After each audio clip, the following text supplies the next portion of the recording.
La siguiente historia se titula El cuadro por Javi Conde.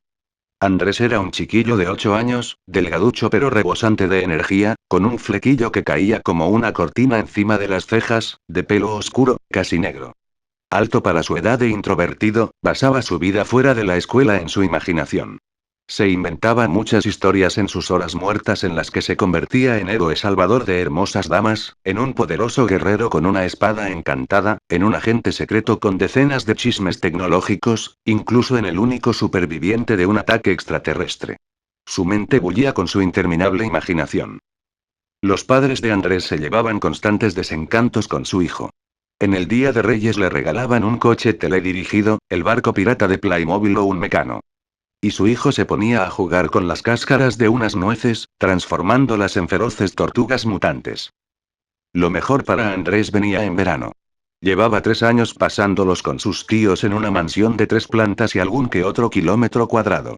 Era un foco para su imaginación, ahí transformaba cada habitación en un microcosmos.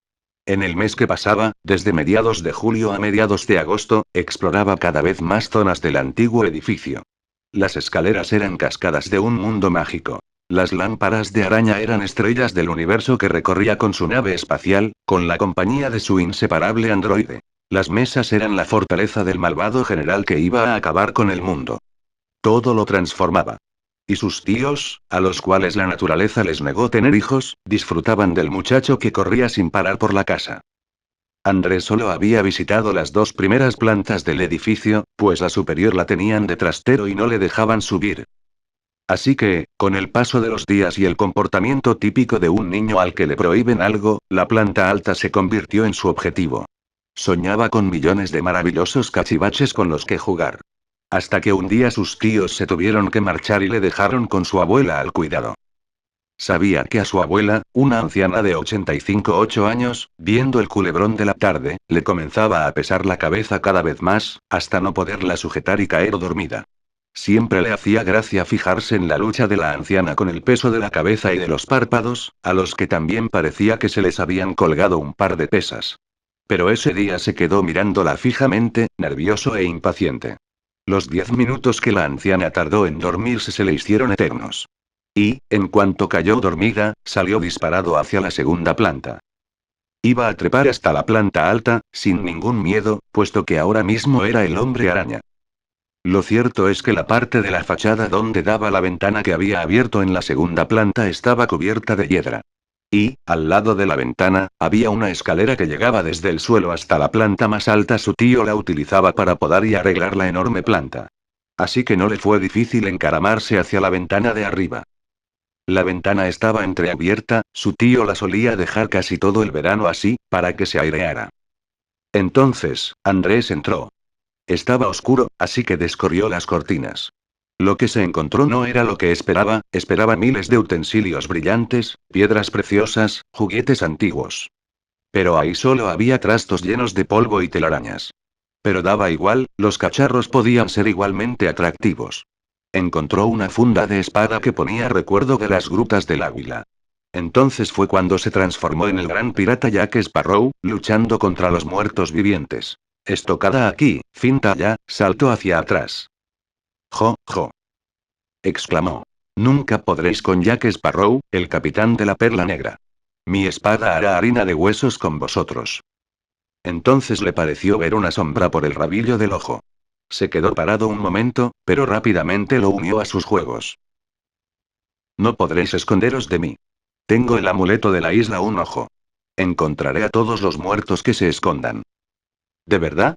La voz resonó, fantasmal, en la habitación. Andrés se volvió a quedar parado, al escucharlo. Hola. Dijo, asustado. ¿Quién ha hablado? Ninguna respuesta. El chico estaba casi petrificado, dejó la funda de la espada con cuidado dentro de una caja. Tía Elisa. La voz le había recordado a la de su tía Elisa. Por favor, me estás asustando. ¿Y qué te hace pensar que no es lo que quiero? La misma voz resonó al final de la sala, con un sorprendente eco, que hacía parecer que la habitación estaba vacía. Andrés perdió el equilibrio cuando retrocedió de un salto y cayó sentado, encima de una caja. Al fondo relucía algo. Fijó la vista y lo vio con más atención, tanta atención que su visión se acercó más y más, como el zoom de una cámara, a la fuente de la luz.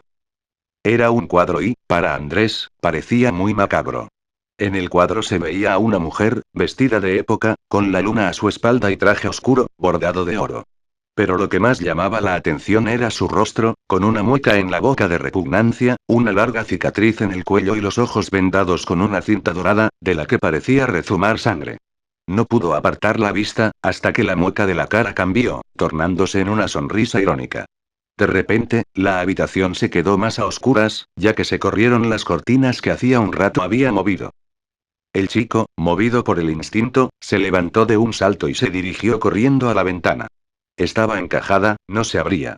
Luchó con el picaporte y lo golpeó con el primer objeto que encontró. Seguía sin abrirse. Toda la habitación se empezó a iluminar, pero Andrés no quería mirar hacia el cuadro, no podía, aterrorizado con lo que se podía encontrar.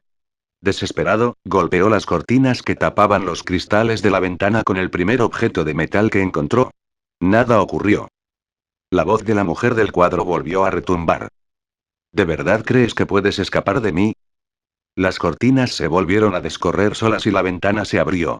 Andrés saltó hacia la escalera por la que había subido a la tercera planta, pero puso demasiado impulso y cayó, notó que se rompía una pierna y que se hacía mucho daño en la espalda, y gracias a que las flores y el césped del jardín habían amortiguado el golpe.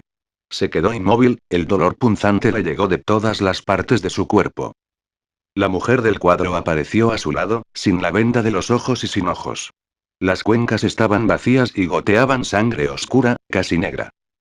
La maldición de mi cuadro dice que todos los descendientes de mi hermano deberán tener en posesión el cuadro, porque si se deshacen de él, yo volveré. Curioso el error de tus tíos dejar el cuadro en ese trastero, abandonado, ha tenido el mismo resultado que si lo hubieran tirado a la basura. El horror y el dolor hicieron que el chico perdiera el sentido.